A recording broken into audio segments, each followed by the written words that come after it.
오늘 설교 제목이 용서하지만 징계하신다라는 것입니다. 용서하지만 징계하신다. 하나님께서 우리의 죄를 용서하시죠. 오늘 본문에도 그 용서하시는 장면이 나타납니다. 그런데 그 죄에 대한 죄의 삭을 지불하게 하세요. 오늘 이 본문에 나타난 이 하나님의 속성을 바탕으로 우리가 그렇다면 어떠한 신앙생활을 해야 할지에 대해서 말씀을 증거하기를 원합니다. 이 본문의 배경이 있어요. 이스라엘 백성들이 이제 가나안 땅을 방금 전에 정탐을 하고 돌아왔어요. 정탐꾼들이 정탐을 하고 돌아왔는데 여호수아와 갈렙을 제외하고 나머지 사람들은 도저히 우리는 이 땅을 정복할 수 없다라고 말을 하는 거예요. 어떻게 이 땅을 우리에게 정복하라고 하느냐? 이거 하나님 너무하다. 말이 안 된다. 그러면서 한 지휘관을 세워서 애굽으로 돌아가자라고 말해요. 지금까지 우리가 걸어왔던 출애굽의 여정 다 무의미하고 이거 다 없던 걸로 치고 소위 말해 리턴하자 이거예요. 리턴하자. 돌아가자 저쪽으로. 애굽으로 돌아가자. 이러한 불신앙을 보시면서 하나님께서 진노하셨어요. 그러한 하나님을 보고 또 모세가 중보자의 입장에서 간구합니다. 하나님께서 쳐서 멸하시겠다라고 말씀하시는데 모세가 하나님의 성품, 자비와 인내와 용서를 근거로 하나님 용서해 주세요 라고 중보기도를 하는 것이죠. 그때 하나님께서 용서하시겠다고 말씀하세요. 용서하시겠다. 너의 말대로 내가 사하노라 말씀하시지만 불순종한 그 세대는 가나안 땅에 들어가지 못한다라고 말씀하시죠. 자, 용서를 하시는데 여전히 가나안 땅에 들어가지 못하는 징계가 임한 것입니다. 이 용서와 징계가 함께 임한다라는 것이 조금 우리가 느끼기에 모순적으로 느껴질지도 모르겠어요. 아니, 용서하시면 가나안 땅에 들어가게 해주시지 왜 들어가지 못하게 하시나라는 생각이 있을 수가 있다는 것이죠. 그러나 우리가 하나님의 성품을 잘 이해해야 합니다. 우리 하나님은 사랑의 하나님이신 줄 믿습니다. 또한 하나님은 거룩하신 하나님이세요. 거룩하신 하나님이세요. 그래서 이 용서와 징계가 함께 공존할 수가 있는 것이죠. 이 오늘 본문의 14장 18절에 여호와는 노하기를 더디하고 인자가 많으며 죄악과 허물을 사하나, 그리고 원어에 맞게 좀 더 번역을 하면 형벌을 면제하지 아니하시고 라고 되어 있어요. 하나님은 노하기를 더디하시고 인자가 많으시고 또 허물을 사해 주세요. 용서해 주십니다. 그런데 형벌을 면제하지는 않으신다는 것입니다.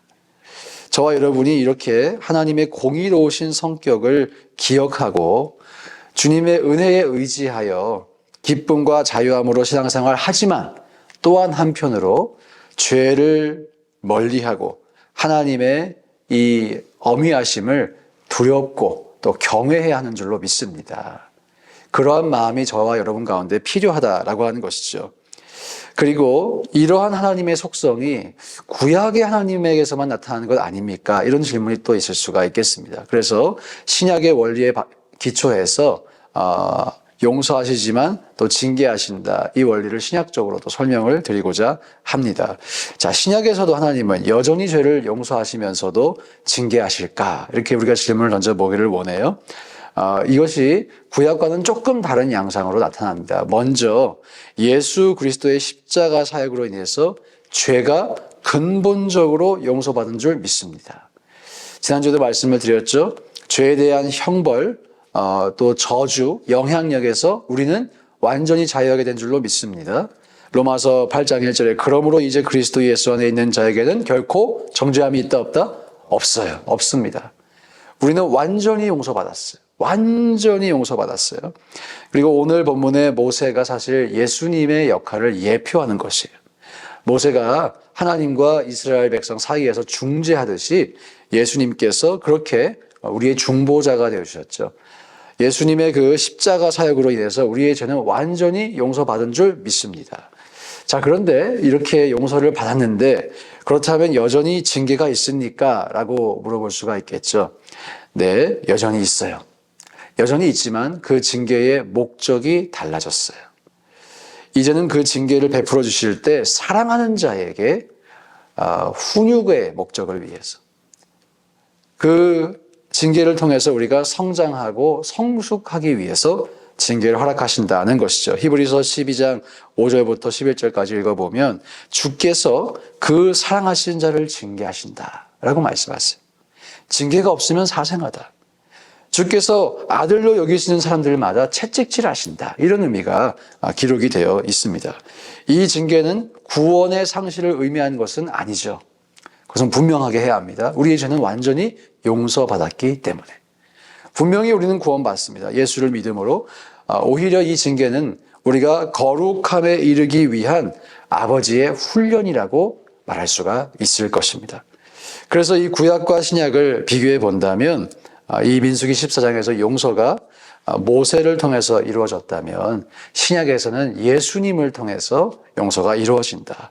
그리고 이 징계의 성격은 구약에서는 불순종에 대한 이 집단적이고 또 물리적인 징벌이었다면 신약에서는 하나님의 자녀로서 온전한 삶을 살아가기 위한 훈육, 또 영적인 성숙을 목표로 한 그런 훈육이다. 우리가 그것을 알 수가 있어요. 그래서 신약에서도 여전히 징계가 존재한다라고 하는 것이죠. 자, 이렇게 용서와 징계 이 두 가지를 우리가 놓고 볼 때 그러면 우리가 어떤 신앙생활을 해야 하는가를 우리는 선명하게 알 수 있습니다. 지난주에도 말씀드린 것처럼 내가 죽고 예수께서 내 안에 사셔서 이제 더 이상 죄와 벗하고 사는 것 아니라 세상과 벗하고 사는 것 아니라 하나님의 뜻대로 살아야 할 줄로 믿습니다. 우리가 값싼 은혜를 받으면 안 된다고 했죠. 은혜를 값싸게 여기서는 안 된다고 분명히 말씀드렸습니다. 아니, 죄 지어도 또 용서해 주실 건데 뭐 또 죄 짓고 말지, 또 회개하면 되지. 이러한 자세는 아주 근본부터 잘못된 자세라고 하는 것이죠. 만약 그러한 마음으로 계속해서 죄를 짓는다면 용서는 받을 수 있겠지만 징계가 남을 거예요. 여전히 징계가 남을 거예요. 예를 들어서 죄 중에는 우리의 몸을 상하게 하는 죄들도 있잖아요. 건강을 해치게 하는 죄들도 있잖아요. 저희가 그런 죄를 부지불식간에 짓고 혹은 또 의도적으로 짓고 나중에 회개한다고 하더라도 그렇게 우리의 몸을 상하게 한 흔적이 몸에 남죠. 그렇기 때문에 여러분, 오늘 분명히 말씀드리고 싶습니다. 저와 여러분들이 죄와 싸우되 피 흘리기까지 싸우실 수 있기를 주의 이름으로 축복합니다. 그러면 징계를 받을 일이 애초에 없습니다. 물론 우리가 연약하여서 육신의 몸을 입고 있는 사람이기에 최선을 다해도 완벽하지 않을 수 있습니다. 완벽하지 않죠. 최선을 다해도 여전히 걸려 넘어지는 죄가 있을 수도 있습니다. 저는 그러한 죄에 대해서는 하나님께서 다르게 여기신다고 생각해요. 우리가 의도적으로 불순종하고 의도적으로 하나님을 모함한 이 본문에 보면 하나님께서 그만큼 진노하시지만 우리가 최선을 다했음에도 불구하고 넘어지는 것, 성경에도 예수님께서 우리를 동정하지 못하실 리가 아니라고 말씀하시죠. 그런 것에 대해서는 경중이 다르다라고 확실하게 믿습니다. 그러므로 저와 여러분의 마음 자세, 애티튜드가 최선을 다해 죄와 싸우고 의의 길을 걸어가자라고 하는 다짐하실 수 있기를 주의 이름으로 축복합니다. 마지막으로 이 본문에 나타난 하나님의 인격적 속성이 있어요. 하나님께서 마음속에 정말 속이 상하시고 분노하시고 그랬지만 모세가 간청하고 인격적으로 하나님께 기도했을 때 하나님께서 뜻을 돌이키세요. 참 신비한 본문입니다. 하나님께서 뜻을 돌이키세요.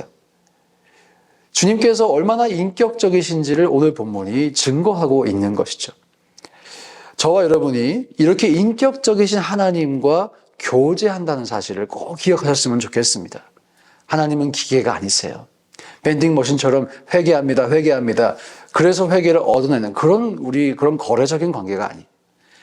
설사 우리가 무언가를 잘못했다 할지라도, 하나님이 진노하셨다 할지라도 우리가 진심으로 자복하고 회개하고 하나님의 마음을 풀어드리기 원하면 주님의 마음이 풀리신다는 거예요. 놀라운 사건이죠. 놀라운 일입니다.